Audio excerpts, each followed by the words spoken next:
Gawa tayo ng chicken fillet with tartar sauce. Let's go mga maglulupa.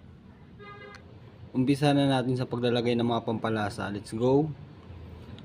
Maglalagay ako ng calamansi juice. Sinunod ko yung patis or pisos. Ground black pepper.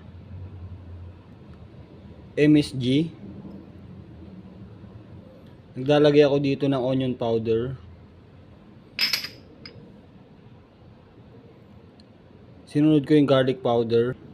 Naglalagay din ako dito ng paprika.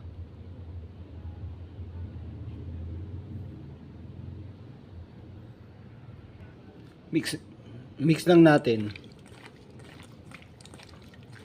Kasi may ilalagay pa tayo dyan. Yung mixture nya.